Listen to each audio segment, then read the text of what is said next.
Welcome to the Mismatch. I'm Chris Vernon, and joining me, he does every Monday night from TheRinger.com, is Kevin O'Connor, a.k.a. Kevin O'Bomber, Kevin O'Concert, Kevin O'Camera, Kevin O'Climber, Kevin O'Conflict, a.k.a. Kevin O'Candyland, Kevin O'Blazarian. Kevin! Verno! I'm sorry. The Grizzlies have lost the Summer League Championship in a very painful overtime with a review. I don't know why we have reviews in overtime of Summer League, but you guys lost. I'm sorry. It's a Summer League Championship game I will never forget.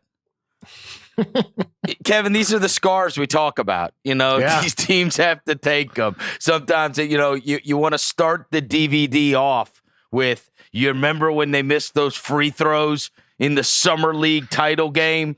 Well, iron sharpens iron, and what was forged then was the resilience that it took to become whatever. I don't know. That game was wildly entertaining, honestly. I'm glad it's over. It's over. You're glad the Summer League's over? I'm glad it's over. I'm ready for the Olympics full on. You weren't overtaken by Jake LaRavia, Gigi Jackson, Scottie Pippen, and then on the other side, Olandis Williams, Khalil Ware, Josh Christopher, Pele Larson. No? Pele Larson's pretty damn good, man. Obviously, he hit the game winner. Oh, he can go to hell. Yeah. That's another one of these Heat projects that's probably going to end up being good. Yeah. Years ago, I remember watching Max Strus in the Summer League, and now look, Max Strus is going to end up making like $100 million in his career. He's just so hard-nosed. I do like Khalil Ware. Yeah, Ware's nice. I mean, he got the first team Summer League. Yeah, he shot around 33% from three in Summer League, and you got Bam Adebayo for Team USA. He's 3 for 11 in exhibition games from behind the arc. He was at over 40% to close the season for the Heat. Didn't shoot as well in the playoffs, but still finished over 40% last month or so during the season in the playoffs. So you got, clearly the Heat are trying to play 5 out with 2 bigs. They're trying to be able to do that. So it's nice to see those guys. If you're a Heat fan, seeing Khalil Ware do everything he was doing activity-wise inside, but then also space on the floor. Super tall, super athletic, looks good shooting, looks like the kind of guy that you're not just going to be able to foul when he catches it under the basket because he's going to be able to make free throws. Yes, good touch. That's a difference between him and Lively. Lively, not a great free throw shooter right now, but Khalil Ware, he showed really good touch, even a little bit away from the basket on some of those offensive rebounds he had in the first half against Memphis tonight and all through Summer League. But I'm been impressed by his touch. Where really he hit that.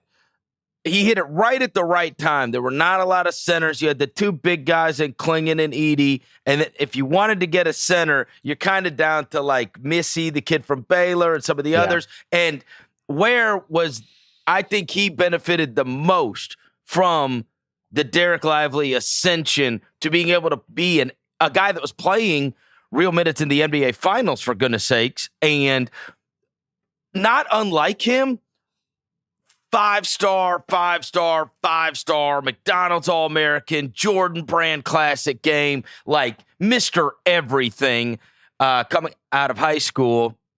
Struggled at Oregon, had a pretty good year last year at Indiana, but the college experience was truly up and down. It certainly did not help his draft stock. He's one of those guys that if you would have drafted him straight out of high school years ago, he probably had a higher rating. That being said, we've learned that it's a different game in the NBA, and I think these guys that are athletic can get to the rim and can do a lot of the things that Ware brings to the table. You're also of great benefit to him is where he fell. And we've talked about this so many times. Is it a chicken or the egg thing? Why are there so many guys that have fallen between 15 and 20 that have ended up being so good? Is it because they have gone to legitimate organizations on typically winning franchises that are able to develop them better and then be part of a good basketball culture? Or is it that these teams consistently get steals when it comes to the draft, right? There was all those years where Indiana never had a lottery pick, yet they were producing players. We've seen it with Miami. We've seen it with Milwaukee. We've seen it, not the least of which with the Spurs, right? When they did it with Kawhi. And so you wonder, if Khalil Ware, what he develops into if he's playing in Washington or something like that, but it's certainly going to be a good situation for him in Miami. And I do think that ideal situation. right. Like, this is best case scenario. Get to the quote unquote heat culture and a team that's trying to win and compete now. It's perfect for him. A guy that there was questions about his motor and mentality and approach to the game. So then you go to Miami. I mean, I can't imagine a better situation for him from a basketball standpoint. And also the two big aspects I am fascinated by for Miami, because you got Bam Adebayo, who started shooting threes to close the year, and then you draft Kel'el Ware, a guy who's been shooting threes since high school.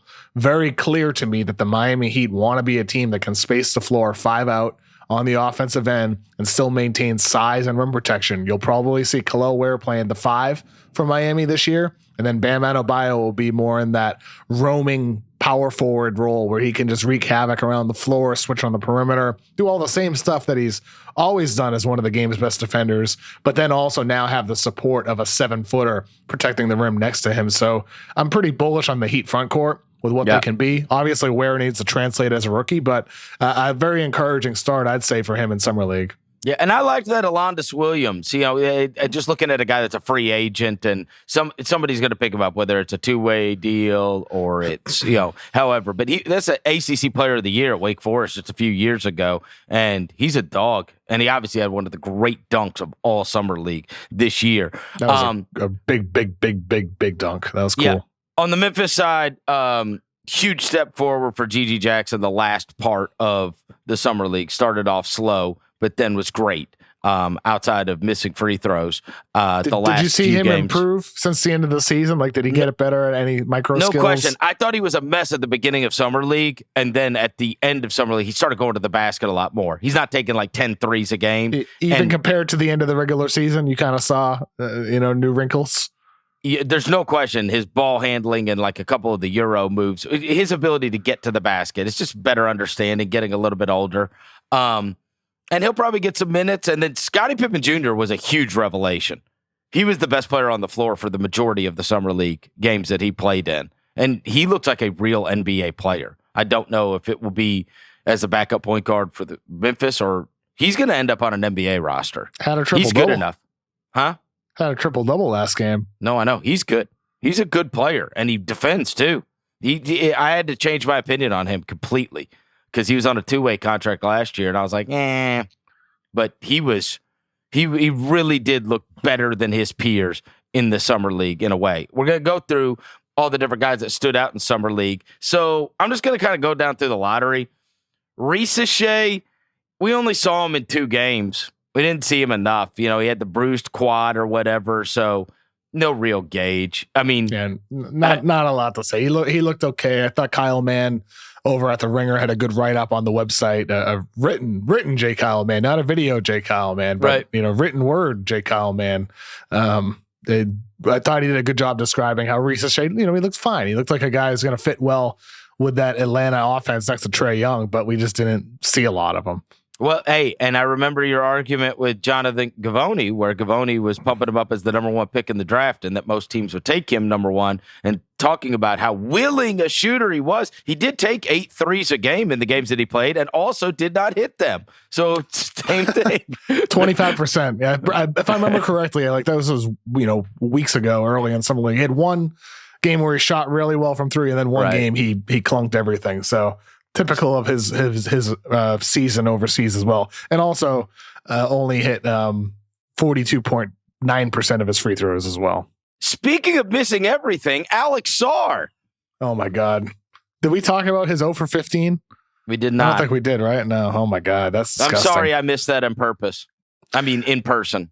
What bothered me most about Alex Sarr's 0 for 15 game wasn't just the missed shots. Like, everybody has games where they miss shots. Not everybody has games where they go 0 for 15, but everybody has games where they miss shots. But Alex Sarr's 0 for 15 game, he didn't just miss shots, but he was passive. He was settling. He didn't feel like a guy who was playing with strength or power getting to the basket. He was taking these little, mid-range shots, settling for threes, and even then he was missing those shots. And that aggression is something that I do worry about with Sarr. It made me think about while watching that game what Damian Wilkins, the head of Overtime Elite, their GM, said to me in my interview with him for the draft show. Damian Wilkins said, when we got in Sarr, this was now 3 years ago. He said, when we got in Sarr, I had to tell him, hey man, you're 7 feet tall. Nobody can stop you getting into the basket, because all he wanted to do was shoot, pull up, 3-pointer, step back, all that. They had to teach him, be more aggressive. Well, he did get a little bit more aggressive, but the numbers never really got better for him as an at-rim finisher off of self-created shots. And that just came back into my mind watching him really throughout Summer League, but especially in that 0 for 15 game where it's like, dude, you're 7 feet tall. Use your size to your advantage. And it doesn't feel like he often does that. I describe him in the draft guide as a wing stuck in a center's body. And that's like exactly what he feels like to me, especially this summer. And that's worrisome in my eyes. Every year when we do this show, I always say, you never want to overreact to Summer League, but that guy stinks. He stinks, Kevin. 19% from the field. I know, 19%. I know, 19%. You can't shoot 19%, bro. In four games too. That's the average. 19% average in the 4 games. It is crazy. I might have got it pegged right when I said Alex Sarr just sounds like the kind of guy that's going to suck, and that was just judging on his name. But my God, I never counted on 19 game. Here's the thing: even if you remove the 0 for 15 game, he still only shot 28% in the other 6 games. 7 foot tall, bro. I know. It's Summer League. Yeah. There's guys you've literally never heard of in your life and will never hear of again that shoot reasonable percentages in Summer League. And he's been playing against. He hasn't been playing like college competition. A lot of these kids are coming straight out of college. Some of these are still trying to make it the NBA after a couple of years. But, I mean, theoretically, he has been playing a better competition. I know that you've poked holes in that he is not exactly always taking on the greatest of competition. He came off the bench. He played, 15, 16 minutes a game off the bench. He might be terrible. It's possible. Yeah. It's possible. Might be. If there is a reasonable Summer League overreaction, I think a guy that shot 19% is fair. Okay. I'll tell you what, I feel good about moving him down to 6 on my board. I just wonder if that wasn't low enough. Well, I mean, can you imagine if you're a Wizards executive and you're sitting in the stands and you stuck around for a Reed Sheppard game? Oh my God. I know. Oh my God is right. Yeah. I mean, you could even say that about Atlanta. What have I done? Yeah. I mean, truly, Reed looked great. What have I done? Reed looked in control. He looked dynamic. He looked like the same guy he was at Kentucky, except on an even higher usage with more on his plate. And he was getting, thrown double teams, triple teams thrown at him in one of those games. And he managed to get better from an 0 for 7, 0 for 8 start. And I just think Reed proved a lot about his toughness and grit and scoring ability, creation ability, where you look at his 18% usage rate for Kentucky last year and you're like, maybe Kentucky could have gotten a lot more out of Reed Sheppard and probably won more games and had better seeding in the tournament. You better watch out if he hits threes too, because he didn't even really hit threes in this Summer League. And he averaged 20 and he averaged 3 steals and a block every game. So, I mean, he was super active on that end as well. Yeah. Everything we could have wanted to see for Sheppard, we saw. And certainly looks like he is destined to become the player that you and I were both very high on. Castle. One last thing on Sheppard. That game against Minnesota, I know he scored 26 points in his first game. I think his third, fourth game, whatever it was, against the Timberwolves, that was the game where he impressed me most. I didn't watch that game live, but I went back and watched it. He struggled first quarter. He had 5 turnovers in the first quarter. Minnesota throwing multiple guys at him. Daishan Nix doing a good job defending him with his size. But Sheppard's adjustments throughout that game, getting more comfortable with defensive pressure, creating shots for himself and teammates. I thought that was the game where he showed flashes of what he can be down the line in the NBA more than any other. And he really blew me away that game. All right. As we run through the rest of the guys, Stephon Castle, we only got to see once. Obviously had the 22 points in that game, and then they shut him down after that. But in the brief amount of time that we saw Castle. Impressive. Yeah, impressive. And liked him coming out of college. Ron Holland is an interesting one because the numbers look pretty good at the 19 points a game, 6.5 rebounds, a couple of assists, some steals, some blocks. I'm going to be interested with him because of where he fits in with Cade and Ivy and the rest, because it does at sometimes look like he's just been like, I think he could take whatever shot he probably wanted to for overtime elite, and they were awful. Like you're playing on, when we talk about the guys. Yeah. I'm sorry. Good. G League. When you play for bad teams and you can do whatever you want rather than within a team concept, and I don't know if that necessarily is going to serve him well to, he's the prized possession. He's like the number one recruit, and they were able to get him to go over there and play for the G League elite team, obviously with Buzelis. But, he's going to have to fit in the mix. He likes to shoot, and he's not very good at shooting. But by all accounts, mega hard worker and a really good kid. And so I kind of just lean towards really hard worker and really good kid usually figures it out. But it's going to be an adjustment for him because he's not, you're moving into a situation where you're drafted 5, but you're really not one of the leading shot takers on the team, probably. I mean, he's going to have to improve as a shooter. I mean, he averages 19 points a game, like you said, but he also shot 23.5% from 3, 65% from the free throw line. So if you're playing a secondary role on Detroit, which you will be, you're going to have to hit spot up threes. And so for Ron Holland, like we talked about after the draft, it's the same story. They hired Fred Vinson, one of the best shooting coaches in the world, the most successful shot doctor in recent years with the way he helped improve Lonzo Ball, Brandon Ingram, among others.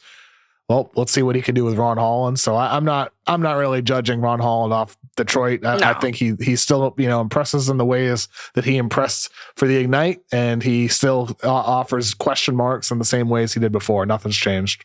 Yep. Salaun we didn't see. Clingan did. Well, we saw Salaun, play a little bit, and he shot like 10% from 3 and still looked like a guy who's still learning how to play basketball, but it's still like, it doesn't matter. Like he's a long-term bet. That's what he is. Yeah. I mean, you can't tell anything by watching him. Exactly. It's completely irrelevant with him. It's not about the production. It only would be relevant. I know this is probably unfair to say. It would only be relevant if he suddenly looked ready. Right. And it's no surprising he looked unready. Completely. Clingan led in rebounding, 12 a game, did all the stuff that you want Donovan Clingan to do, right? He rebounds a lot. He blocks shots, active. So, I mean, I think if you're Portland, you're happy with what you saw out of him in the summer league. I would agree. Active, big guy that does exactly what most people projected him to be able to do. Do you believe in Clingan as a guy that will be able to shoot threes someday? Just to give the stats, in summer league, he shot 23% from 3, 50% from the free throw line. Those numbers aren't far off from what he was from the line at UConn or in high school. He also did not shoot the ball well from 3 in high school either, but he always has fancied himself as a guy who can someday shoot threes. Do you buy it? No. I don't either. I think he's going to be an interior guy, and maybe like down the line he figures it out because he's got some touch on post-ups and whatnot, but it hasn't translated ever from 3-point range or from the free throw line. But that's the cherry on top. That's an additive skill. If he starts shooting threes, you're talking about something much greater than what you imagine he could be. Yeah. But I view him as, focusing on the interior right now. I also think he's a really good passer. Oh, he's a really nice passer. He can do a lot. He brings a lot to the table. More than a finisher. Dillingham turned it up late in the summer league. Man, I tell you this, I ran into him twice while I was out in Vegas. Kev, he is small. He's tiny. He's 164 pounds. Really is. But I mean, he's not tall. I wish either. I could be 164 pounds. He's not. Nice. He's not tall.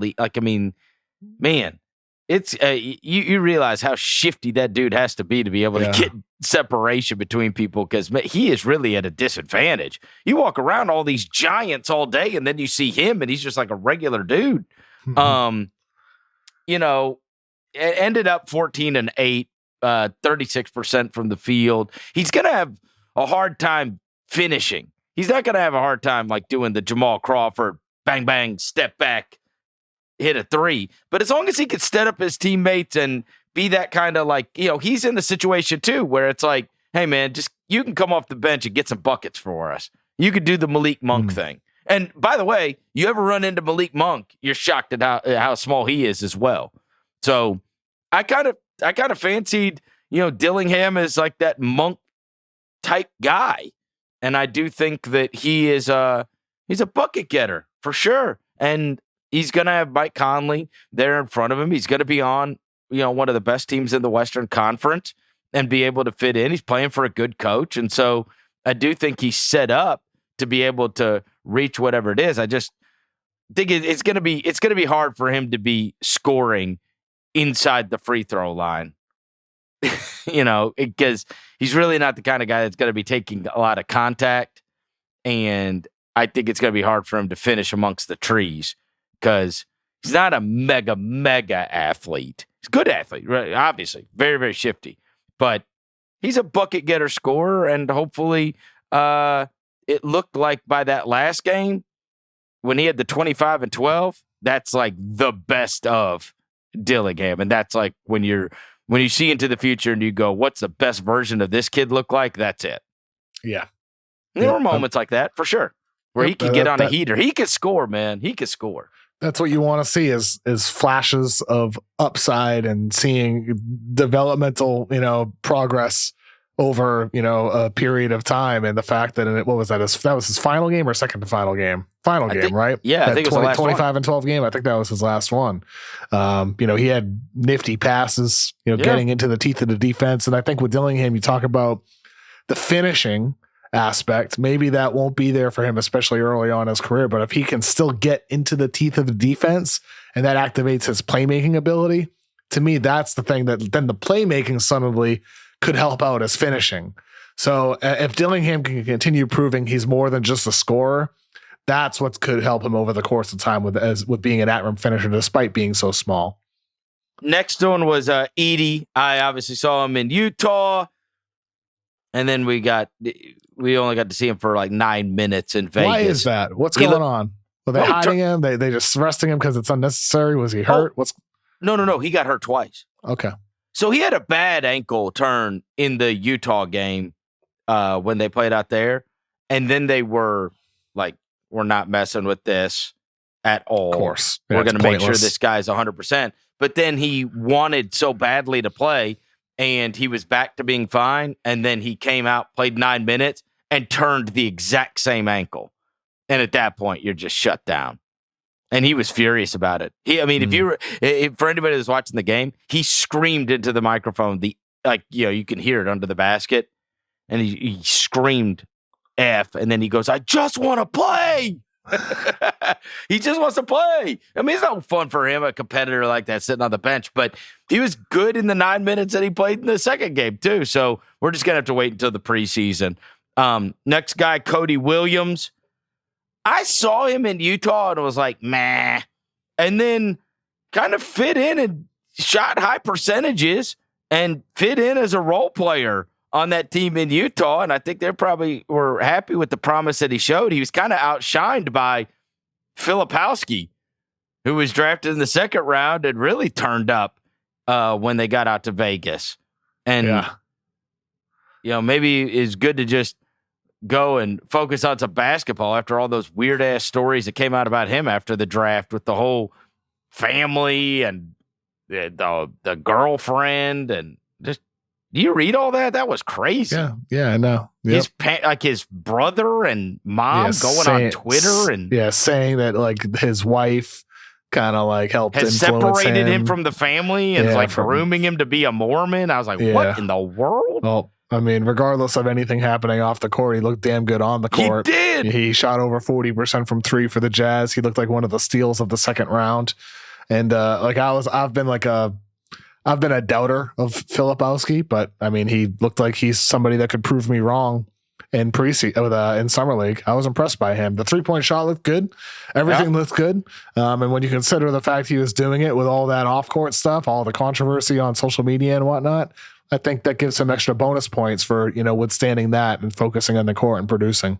The reason I'm bringing it up is because it became a huge story as to why a guy like that fell in the second round. He played at Duke. I mean, he fell because he's not a great basketball player at Duke. Like, he underwhelmed going back to Duke his second year. I don't really. This is don't a think top that had a 10 lot to do high with it. school player who did not have a bad college year at all. He was solid, but he was didn't good. make. And he was solid, he was always projected middle of the first round, though, Kev. Nah, that's not true. He yes, was. He was. He was not. I don't know what boards you're reading. It was a mid to late first or early second guy. That's what I just said. I know, but you said mid first. But he so, was on every board. But he wasn't like a guaranteed guy. He wasn't like a lottery. He was more like, late teens. I got you, but the story came out. Jonathan Givony said these teams are all asking him about this girlfriend, and I don't understand why they. I think it has more to do with the basketball aspect.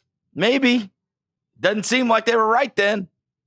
Yeah, maybe not. That's what I'd say. We'll see. The point was, if it was a basketball thing, this guy's a better basketball player than a lot of his peers. Maybe. And so he ends up shooting 46%. I'd like to know which team would have taken him in the 20s. I mean, well, you think it's random that the friggin' team in Utah is the one that took him? That was comfortable taking him? Come on. Like, that's home. Now, I guess, away from the Filipowskis. Yeah, like I said, I just look at the choices made by teams in the 20s. I don't disagree with, other than maybe AJ Johnson at 23 to the Bucks. And by the way, Johnson was, he had his moments for the Bucks. He had his moments. But other than that, when I look at the picks in the 20s, and I'm like, yeah, I get all of these over Filipowski. Filipowski went exactly where I kind of expected him to go. Late first, early second. Late teens seemed more, unlikely in my eyes based off of the conversations I had pre-draft. Buzelis had some moments. Did not shoot very well from the field or from three, but he had some awesome dunks.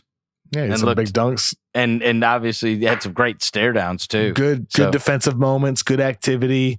He showed off some handling ability, but obviously the scoring efficiency needs to get dramatically better. He did not shoot the ball well at all. Again. Is it me? He is, like, when I saw those like dunk highlights, it's a little Kirilenko reminiscent. That's kind of what he looked like to me. I mean, Buzelis told me in my interview with him, he said like AK-47 is one of the guys that he watches and wants to model his game after. I believe he said that again during summer league. I think he made an all-star game at one point. Yeah, I think so too. And he would have been even better today than he was in his actual time playing in the NBA with the way the game's evolved. Didn't see Topic, didn't see Devin Carter. Bub Carrington showed well. Maybe that they could be excited. Look, if I'm a Washington fan, I'm more excited about Bub Carrington than I am Alex Sarr, which is super depressing. Yet on the other hand, like, if I'm looking for fun stuff to watch during the season, you convince yourself, hey, maybe they found something with that 14th pick at least. Carrington, 36% from three. That's good. That's encouraging because at the college level, he was a mid-range assassin, was not a super high volume 3-point shooter. In the summer league, though, he did shoot only 29% from 2-point range. He still needs to get better at getting to the basket, actually finishing at the basket, but it's at least encouraging that he improved, it seems, at shooting from three and the willingness to shoot from three instead of from mid-range. So it's pretty clear to me that was a summer focus for him, extending his range off the dribble. So I think if you're a Wizards fan, you feel really happy about that. So, I mean, the ad rim finishing still needs to improve, but that might not happen for years. I mean, anything is promising when your number 2 pick shoots 19%. Yes, exactly. Anything. In terms of the guys that actually did stand out, we read through the lottery. And there were other guys that certainly had moments. Forgive us when we leave out your guy. I know Knicks fans got excited about Tyler Kolek a little bit for a minute, and there were some other guys that had some moments. The Summer League teams were Scottie Pippen Jr., Jordan Miller, who we mentioned last week on the pod, Gigi Jackson, Reed Sheppard, Khalil Ware. We've touched on all those guys, except for Miller, which we talked about last week. Bub Carrington made second team. Jaime Jaquez, who barely played, but was obviously better than his peers. Jarace Walker, where were you on Jarace Walker? I forget. Really, I believe I had him ranked like 5, I think, on my board last year. Okay, so you really liked him last year. Let me fact check myself right there. Got drafted to a good team, didn't see him much. I had Didn't him see him seventh. I had him seventh on my board. Okay, so you were high. Ended up going, I think, eighth, right? Eighth. Mm-hmm. Yeah, I believe so. Good to see him take a step forward. Definitely, no doubt. I mean, I think he's one of those big time X factors for the Pacers. Jordan Wilson, who was that's a second year guy, right? Or Jalen Wilson. Jalen Wilson, second year guy from Kansas. It was an absolute miscarriage of justice for him to win the MVP over Scottie Pippen Jr., but that's neither here nor there. He did win the MVP, and I think he's a net. So, hey, there's your Mikal Bridges replacement for your fun season you're about to watch. And then Donovan Clingan. He made it too. So it was Jalen Wilson that was the MVP. You know who I think should have made it? Or, I don't know if he played enough games or whatever. I don't know the rules. Tristan da Silva with the Magic. Oh, yeah. Da Silva was really good, dude. He shot the hell out of it. He did all the stuff he saw at Colorado. Good decision making, rebounded, defense. Tristan da Silva looked like a player, like a legit NBA guy. Yeah, because I didn't really like him when I watched him in college. Remember, you told me to go out of my way to watch Colorado. And you like KJ Simpson more. Yeah, and I was like, Yeah. I don't. The Cody Williams gives me Zaire Williams flashbacks. The Tristan da Silva, just a guy. But this KJ Simpson, oh my God. You're right. Tristan da Silva did play well for them in the summer league. Look, here's the point. This was a crap summer league, if we're being honest. People were not jazzed about it in the same way that they have been in years past. And that is all a reflection of the rookie class. The fact that the banner had Alex Sarr and Bronny James on it tells you everything you need to know about this version of Summer League, right? That's what they were promoting this year. Summer League's always good. It's always fun for the fans. But this was, as you talked about, I think it's a good draft if you want to get some guys that can maybe have careers, be role players in the NBA. This is not a star draft. And so when you were going to hope to see the next stars of the league, this was not a draft that featured that in the same way as years past. And the truth is, as I'm seeing all of this prep stuff go off in the summer, EYBL stuff that's getting a lot of run online, the Peach Jam stuff that's getting a lot of run online, this is the last one, Kevin, that we're going to have for quite some time now. Oh, yeah. That is not like, oh, wow, we're going to get to go see Cooper Flagg. We're going to go see the Boozer kids. We're going to go see Ace Bailey. We're going to go see AJ DeBansta. We're going to go see, it's on and on and on. And some of these kids are just different. You can tell at this, sophomore, junior, senior high school level, there are some special talents coming down the pike these next 3 years that we are for sure going to be. I could totally foresee us doing a show a year from now where we are just raving about what we just watched at Summer League when we went out of our way to watch the two kids that are going to Rutgers and Cooper Flagg and all these other guys. Because I see these, I get it. It's mixtapes. We've made fun of mixtapes. But, bro, this is beyond mixtapes. These are in between those ones I just mentioned, DeBansta, Boozer, Flagg, these all look like future NBA All-Stars already.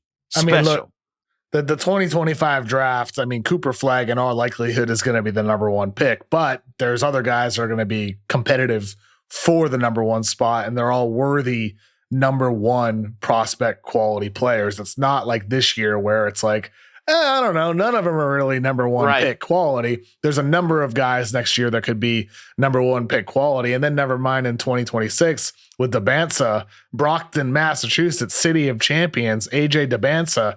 The dude's incredible. 6'8", shot creator, versatile player. The dude's going to be filthy, and he might be the best prospect of anybody coming in the next 2 to 3 years, better than Cooper Flagg, better than Cam Boozer, but we're not going to get him until 2026. So, the focus will be on 2025, of course, this next year. But like you said, the Rutgers kids, Another French point guard coming in, another couple international players as well. They're going to be sprinkled in through that lottery.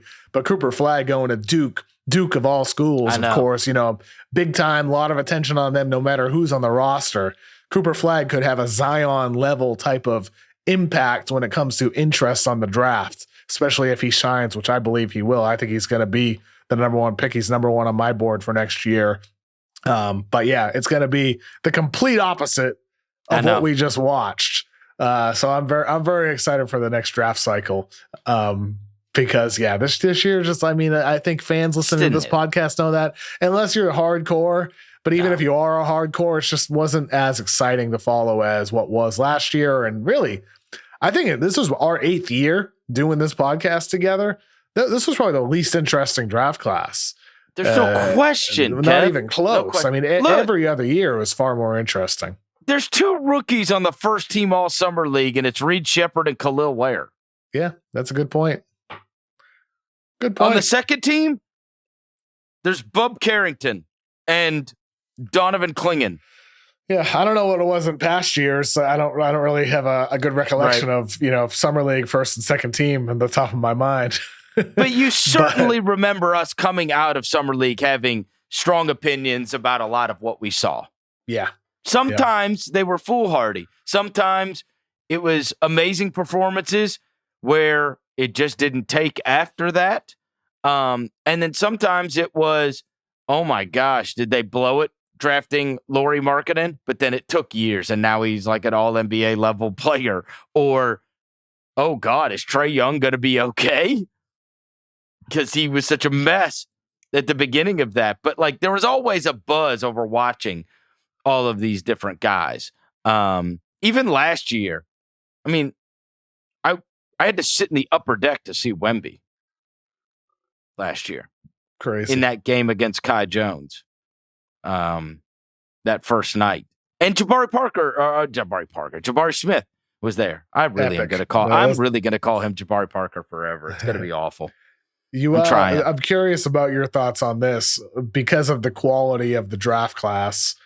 Does it make you worry more about some of the returning second and third year guys that stunk? AJ Griffin stunk. Jalen Pickett stunk. Marjon Beauchamp stunk. So these guys did not score the ball well, did not, look like guys that should be dominating as second or third year guys in some cases. Are you more worried about them, more out on some of those guys? I think it's a big warning sign. Yeah. You should be better. Yeah. You should be dominating, really. Or not, really not dominating, but at least excelling. Like Jalen Pickett for Denver. You and I loved him coming out of the draft out of Penn State. He didn't play a lot this past year under Michael Malone. Didn't play a lot in the G League for that matter either. It's not like he was a nightly guy there. He just might not be good enough. Exactly. He might not be. He might not be quick enough. He's always been kind of a quirky player, but then again, he was also a very late bloomer in college as well. Yep. So maybe he just needs a hell of a lot more time. But talk about Sarr's numbers. Pickett only shot 21% from the floor in 4 games for Denver. And by the way, we didn't talk about it. The Denver Nuggets have signed Russell Westbrook. Oh yeah, your guy. Wait till he's cutting off the ball. Jokic is finding him in the dunker spot. He's taking the dunker spot from Aaron Gordon. Aaron Gordon's sitting down, and now Russ is down there just finishing, attacking the rim. And I shouldn't say they have signed him. They reportedly will sign him. Reportedly will. We still are there, right? We're still not to the point that they will sign him or have signed him. We're still at the reportedly will sign him. And then they're like, this will happen level of signing him. But why hasn't it happened yet? What's the wait? What's going on here? What would be, of all his amazing achievements, including the MVPs, the title, dominating the NBA Finals, and everything else, if Nikola Jokic could make you start liking Russell Westbrook, it would be his greatest NBA achievement. It would be. It really would be. It really would. What we have always said, it is such a blessing to get to play with Jokic. He just makes everybody better. He makes everybody better. That's the kind of player he is. And the offense is running through him. And so now, I guess we're about to see But man, that would be. I mean, that would need to be on his Kevin O'Connor's version of a Hall of Fame plaque.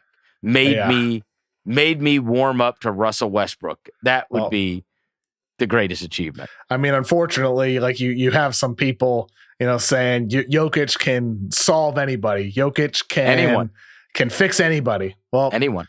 I know, for years, Tom Brady could fix almost everybody, but not everybody though. He couldn't fix Chad Ochocinco. He couldn't fix Antonio Brown.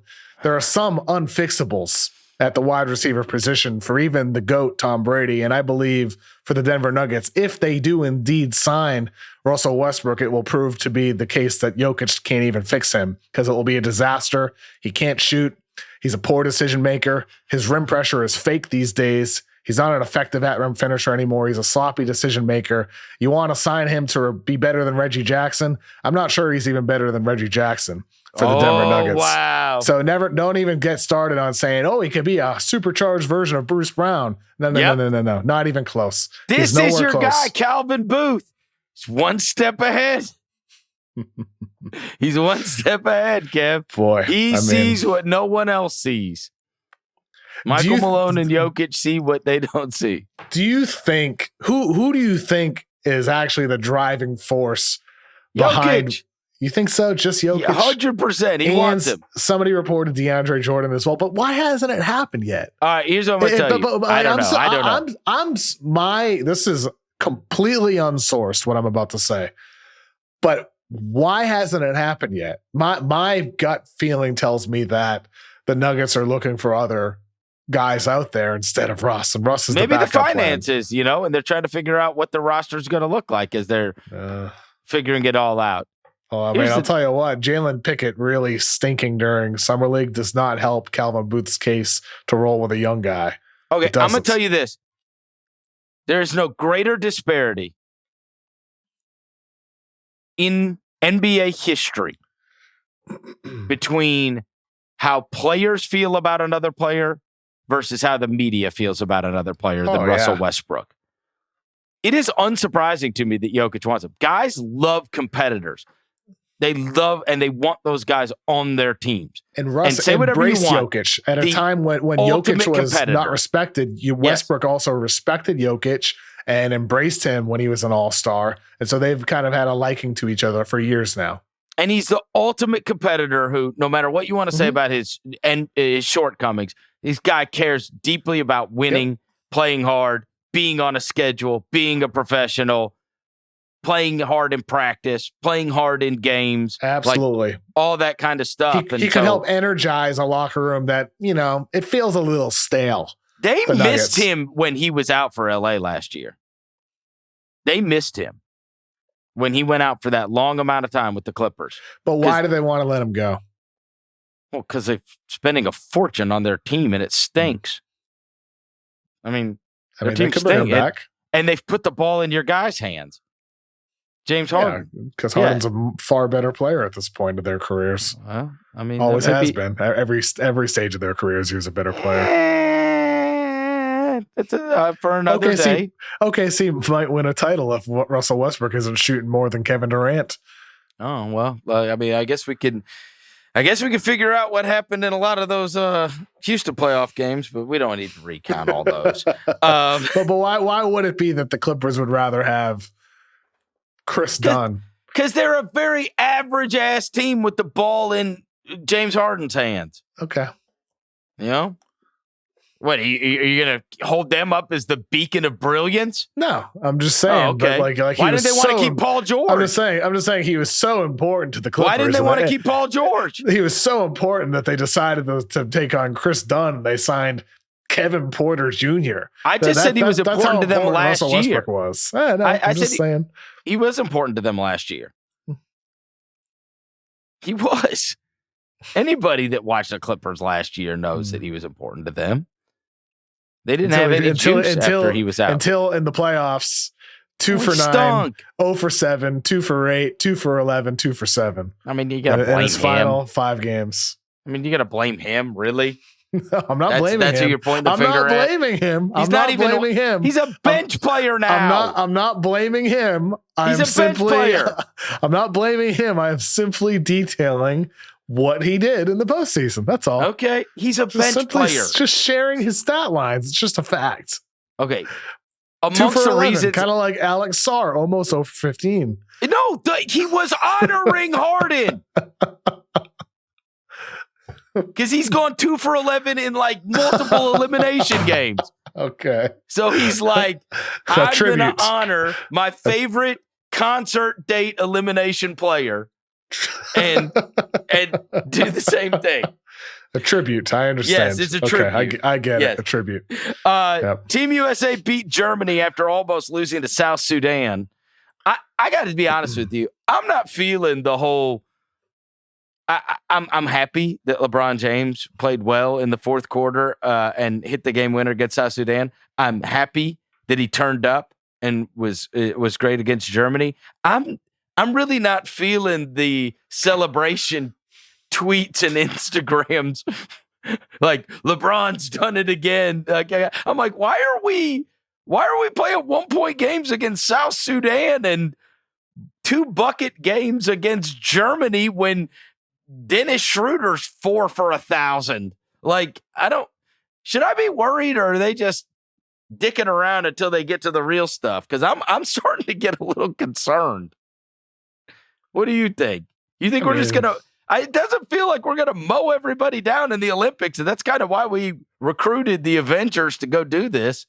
And Embiid he's talking about how he needs to round himself into shape or whatever. I'm like, oh God. I don't know, man. On one hand, it's just an exhibition. On the other hand, you got Jokic coming up on Sunday, on the 28th against Serbia. They popped him the last time.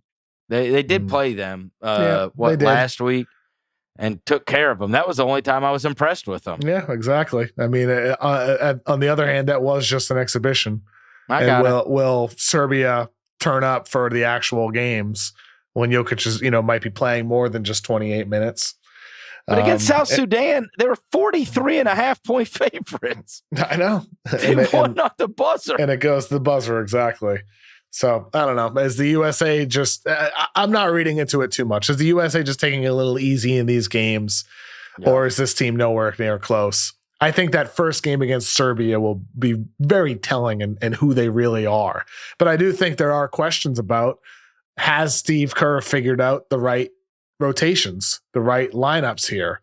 Should Joel Embiid still be starting? Should it be Anthony Davis? Should it be Bam Adebayo? Because it sure as hell doesn't look like it should be Joel Embiid at this point. It also just feels like the Lakers to me, where it's like, okay, this is all about LeBron.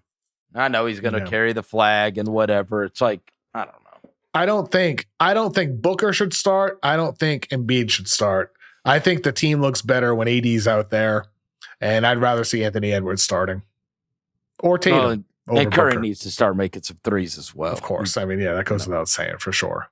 Yeah. Hopefully they can get it together. They have not been together all that long, but maybe we just keep learning this over and over again. It doesn't matter how talented you are. You can't just throw it all together, and just have a couple of weeks. I hope they can. But, I mean, you see these other teams, you see the way they play together on a string, and you see how disciplined they are, and you see they're like actually a team. And we can't just throw together like the All-Star game and replicate being a team. And the talent doesn't, I think it used to be that the talent would just totally overwhelm everyone. But it feels very like when I was young, I'd play in these men's leagues, right? And me and my 23-year-old buddies would roll up into a gym, and then we play against these 40-year-old guys that have been playing together for like 20 years, and they'd be back cutting us. I mean, they just mow us down. We just thought we were, right? We'll just outrun, outjump, outdo everything. And then you get mowed by these, grown-ass men who have been playing in they've had the same church league team for the last 12 years. It's like playing the Spurs or something. And it does feel like that when I'm watching these, international games sometimes. It's like these guys all know each other. They know where they're cutting. They know how to play with each other. They've been playing with each other since they were children. And our team just looks like an all-star game. Yeah, exactly. Yeah. I think also, Kevin Durant hasn't played. So I think Kevin Durant should replace Booker in the starting five. And if Embiid continues to look sluggish and not like his full self, then at some point Anthony Davis or Bam Adebayo should be starting over him. A couple other things we need to hit on real quick. The TNT news. So everybody was celebrating this, like, oh, TNT's coming back. TNT put out maybe the weirdest press release ever today. I don't know what the hell font they used, but it hurt my eyes to read it. And then they spent the first two paragraphs acting like they weren't going to have the NBA. And then in the last said, and we're exercising this provision and we're excited to get with the NBA about this. So as it goes, NBA signed all their media rights deals, right? TNT wasn't going to be involved. Part of it was Amazon. So they say, TNT says, we have the right to match for a portion of the games. So they go, they see the contracts, and they say, okay, so it seems like NBC's in the clear, ESPN's in the clear on everything they're going to get in the NBA package, right? Peacock, NBC, ESPN, ABC, all those are in the clear. They said, okay, we'll take the Amazon deal.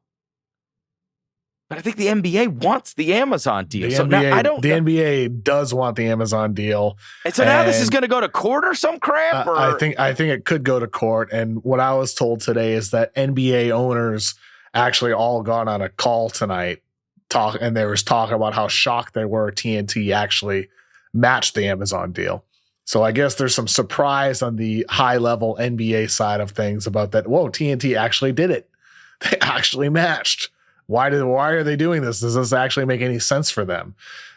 So I think this is really just beginning here. I don't think it's clear cut that TNT will be getting any games.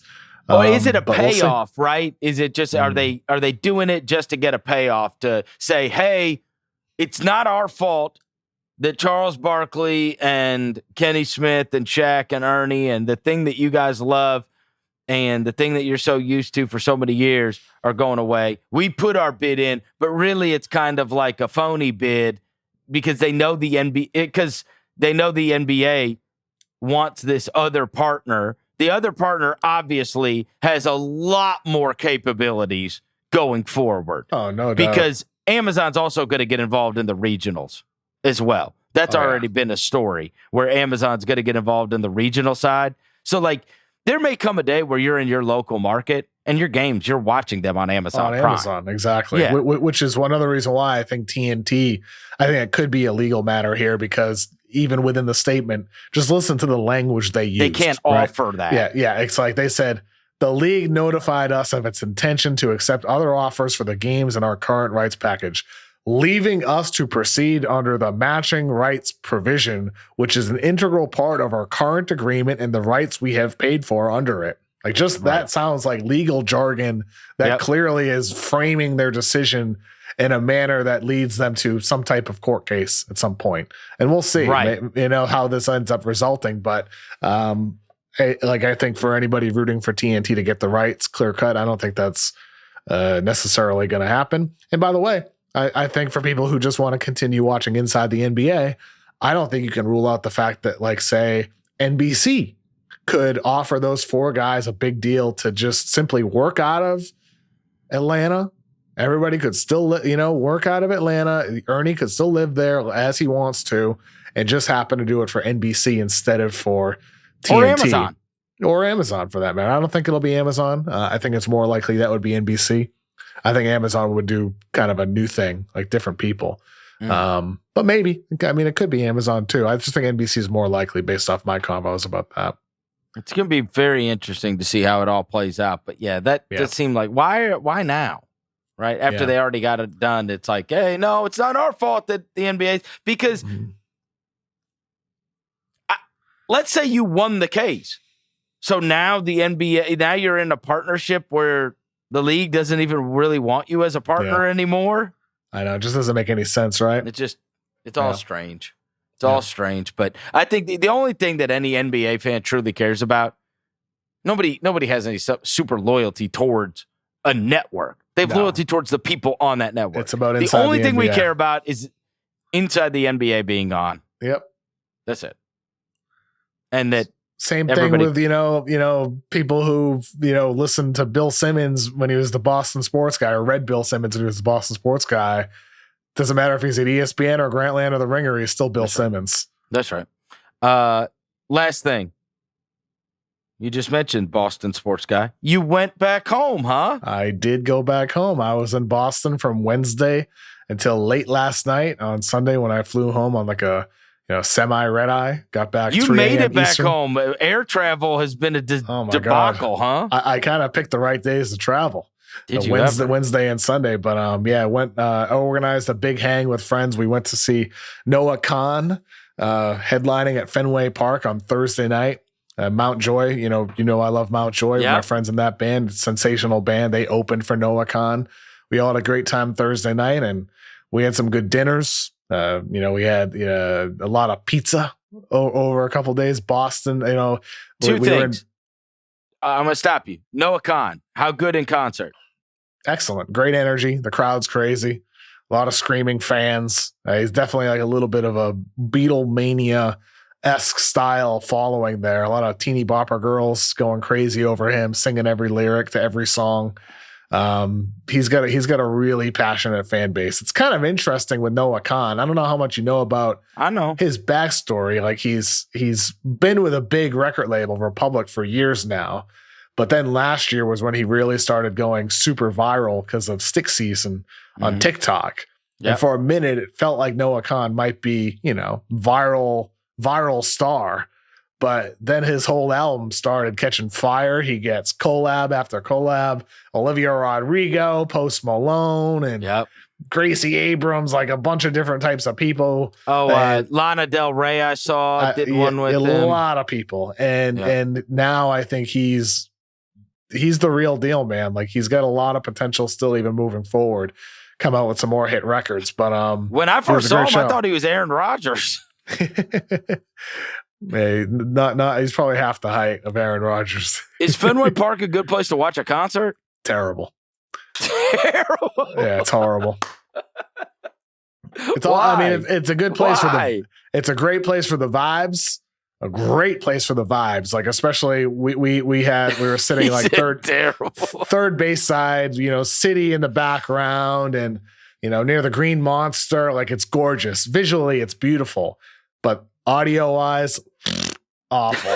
It's one of the worst venues I've ever been to for audio. It was bad. It was this bad back in 2009 when I saw Paul McCartney with my dad. I saw Paul McCartney, who, by the way, the opener for Paul McCartney, random. You'll never guess them. Take a guess. Who opened for Paul McCartney 2009 tour? Santana. Who? MGMT. No way. MGMT. Seriously, what a random combo, right? MGMT, them, Memphis, MGMT. Andrew Van Weygartner. Yeah, I think at the time, only Oracular Spectacular, their first album, was out. Wow. And so MGMT opened. That's how I first discovered them, was through Paul McCartney. What a wild combo. But all that to say, the sound system at Fenway was terrible then. It's still terrible now. It's not the best place to watch a concert for audio. Snobs like me, but it is a great place to watch the show for the vibes.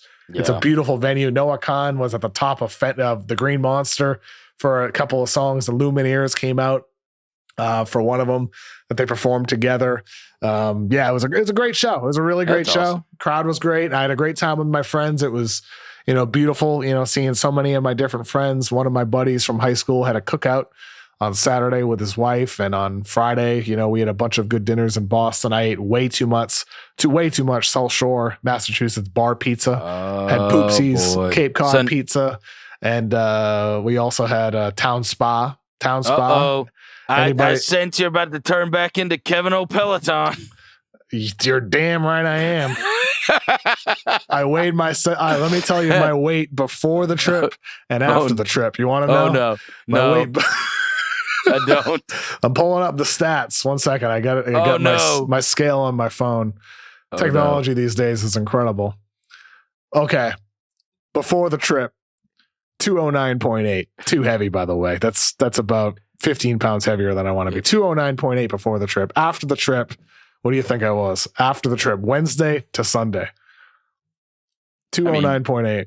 I'll say 212, 3 pounds. 214.8. Wow. 5 pounds? I don't know. That's Probably water weight. A lot of water weight, I know. It'll be gone. It'll come off. It'll be gone before I know it. I'm going to have a full week of eating healthy, including tonight. Yeah, fire up one of those hot instructors on the Peloton. She's going to motivate you to get it off. Charlotte speaks German. She's beautiful.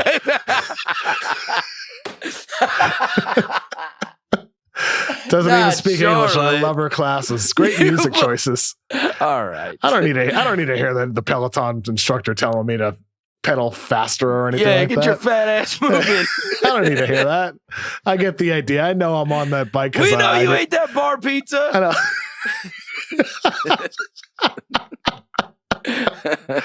Boy, you got to do a Boston trip with me, Chris, and I'll take you down to, Pembroke for some Poopsie's pizza. Do you know that is one of the very few huge American cities I have not been to? Let's do it. Let's do a live mismatch next season in Boston. I'll get booed for being a traitor, and you'll be the hero. And I need to at some point. Yeah. Let's make it happen. Let's get some pizza in South Shore, Mass. Let's do it. I would love to. I do need to. It is certainly one of the cities I truly want to go to. Let's do it. That I have not been to. Thank you to our producer, Sasha Ashall, tonight. Wow. Mm-hmm. Welcome a blast back. from the past. She broke up with us so many years ago, but they never leave forever, Kevin. No, they always come back. Always asking for more from the mismatch. So thank you to Sasha for producing this episode. Kevin, I will talk to you soon. Have a good week.